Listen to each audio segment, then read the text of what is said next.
മറ്റന്നാൾ മുതൽ പുതിയ റിലീസുകൾ വേണ്ട എന്നുള്ള ഒരു തീരുമാനം. ആ തീരുമാനവുമായി ബന്ധപ്പെട്ട കൂടുതൽ ചർച്ച ചെയ്യാനും തീരുമാനമെടുക്കാനും തന്നെയാണ് തിയേറ്റർ ഉടമകളുടെ സംഘടനയായ ഫിയോക്ക് ഇന്ന് യോഗം ചേരുന്നത്. ഏതെങ്കിലും തരത്തിലുള്ള ഒരു സമവായത്തിലേക്ക് അല്ലെങ്കിൽ ഒരു ഒത്തുതീർപ്പിലേക്കുള്ള സാധ്യത തെളിയുന്നുണ്ടോ?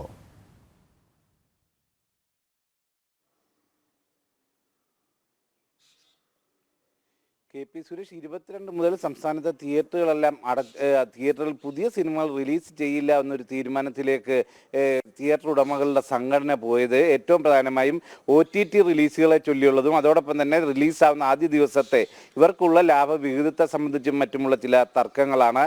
ഇത് സംബന്ധിച്ച് ഇതുവരെയും കാര്യമായ ചർച്ചകൾ നിർമ്മാതാക്കളുമായും തിയേറ്റർ ഉടമകളുമായും നടന്നിട്ടില്ല എന്നതാണ്. അത്തരത്തിലൊരു പ്രശ്നം പരിഹാരത്തിനുതകുന്ന ഒരു ചർച്ചകളും നടന്നിട്ടില്ല എന്നത് തന്നെയാണ് യാഥാർത്ഥ്യം. അതിൻ്റെ പശ്ചാത്തലത്തിൽ തന്നെ ഇന്ന് ചേരുന്ന ഫിയോക്കിൻ്റെ യോഗത്തിൽ അവരുടെ നിലപാട് കടുപ്പിക്കുമോ അതല്ലെങ്കിൽ ഏതെങ്കിലും തരത്തിലുള്ള ഒരു സമവായത്തിലേക്കുള്ള സാധ്യതയുണ്ടോ എന്നത് ഇന്ന് വ്യക്തമാകും. എന്തു തന്നെയായാലും 22 മുതൽ പുതിയ സിനിമകൾ റിലീസ് ചെയ്യേണ്ട എന്ന് തന്നെയാണ് തീരുമാനം. 40 ദിവസം കഴിഞ്ഞ് OTT റിലീസുകൾ പാടുള്ളൂ എന്ന ഒരു കരാർ അത് പല നിർമ്മാതാക്കളും ലംഘിക്കുന്നു എന്നതാണ് ഏറ്റവും പ്രധാന ആക്ഷേപം. അതോടൊപ്പം തന്നെ ആദ്യ ദിവസം ഇവർക്ക് ലഭിക്കേണ്ട വിഹിതം അത് സംബന്ധിച്ചും തർക്കങ്ങൾ നിലനിൽക്കുന്നു. ഇത്തരം കാര്യങ്ങളിലെല്ലാം ഒരു സമവായം ഉണ്ടാകേണ്ടതുണ്ട്. എന്തു തന്നെയായാലും നിരവധി സിനിമകൾ റിലീസിനായി കാത്തു നിൽക്കുമ്പോഴാണ് ഇത്തരത്തിലുള്ള ഒരു സമരത്തിലേക്കിലെ ഒരു പ്രതിഷേധവുമായി ഫിയോക്ക് രംഗത്തെത്തുന്നത്. അതുകൊണ്ട് തന്നെ ഈ പ്രശ്നങ്ങൾ പരിഹരിക്കേണ്ടതും പുതിയ റിലീസാവേണ്ട സിനിമകളുടെ വളരെ അനിവാര്യമായ ഒരു അവിടെ ഈ നിർമ്മാതാക്കളുടെ സംഘടനകളടക്കം ഈ വിതരണക്കാരുടെ സംഘടനകളടക്കം എന്ത് നിലപാട് സ്വീകരിക്കുമെന്നതും ശ്രദ്ധേയമല്ലേ? പക്ഷേ ഇവിടെ സൂചിപ്പിച്ചതുപോലെ തന്നെ ഈ ഫിയോക്കിൻ്റെ ആവശ്യങ്ങൾ അവരെ സംബന്ധിച്ചിടത്തോളം ന്യായമാണ്. കാരണം ഒരു സിനിമ റിലീസ് ചെയ്ത് 40 ദിവസങ്ങൾക്ക് ശേഷം മാത്രമേ OTTയിലേക്ക് കൊടുക്കാൻ പാടുള്ളൂ.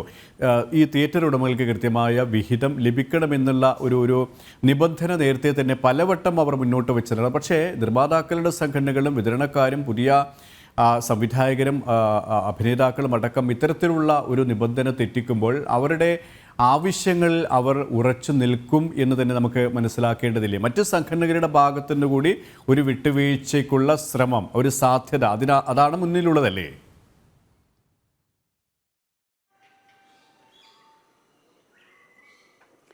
ഫിയോക്കിൻ്റെ ഈ ഒരു തീരുമാനത്തെ അത് ഔദ്യോഗികമായി അറിയിച്ചിരുന്നില്ല എന്നതാണ് നിർമ്മാതാക്കളുടെയും അതോടൊപ്പം തന്നെ വിതരണക്കാരുടെയും എല്ലാം സംഘടനകൾ അന്ന് പറഞ്ഞിരുന്നത്. അതുകൊണ്ട് തന്നെ അതിനൊക്കെ വലിയ കാര്യമായി ഇവർ നോക്കുന്നു. ഇവരെ മൾട്ടിപ്ലക്സ് തിയേറ്ററുകളെ പ്രോത്സാഹിപ്പിക്കുന്നു എന്നൊരു ആക്ഷേപവും ഫിയോക്ക് മുന്നോട്ട് വെക്കുന്നുണ്ട്. എന്തു തന്നെയായാലും ഇത് സമവായത്തിലൂടെ പരിഹരിക്കേണ്ടത് ഈ സിനിമാ മേഖലയുടെ വലിയ ഒരു ആവശ്യം തന്നെയാണ്. അതുകൊണ്ട് തന്നെ ഇന്നത്തെ യോഗത്തിന് മുമ്പ് തന്നെ ഏതെങ്കിലും തരത്തിലുള്ള ഇടപെടൽ ഈ വിഷയത്തിൽ ഉണ്ടാവുമോ എന്നതാണ് കാണേണ്ടത്. ഇതേ സമയത്ത് ഇത്തരം ഒരു സാഹചര്യം ഉണ്ടായിട്ടും സിനിമ അടക്കമുള്ള കാര്യങ്ങൾ കൈകാര്യം ചെയ്ത് സാംസ്കാരിക മന്ത്രിയുടെ ഭാഗത്തു നിന്നുള്ള ഒരിടപെടലും ഈ പ്രശ്നപരിഹാരത്തിന് ഉണ്ടാവുന്നില്ല എന്നുള്ള ഒരു ആക്ഷേപവും നിലനിൽക്കുകയാണ്. ഈ സിനിമാ മേഖലയും പല രീതിയിലുള്ള പ്രതിസന്ധികളിലൂടെ പോകുമ്പോൾ അതിനെയൊന്നും സംസ്ഥാന സർക്കാർ ഒരു തരത്തിലും പരിഗണിക്കുകയോ ആ പ്രശ്നങ്ങൾക്ക് പരിഹാരം കാണുന്നതിന് ഉതകുന്ന ഒരു ഇടപെടൽ ചെയ്യുകയോ ഉണ്ടാകുന്നില്ല എന്ന ആക്ഷേപവും നിലനിൽക്കുകയാണ് KP സുരേഷ്.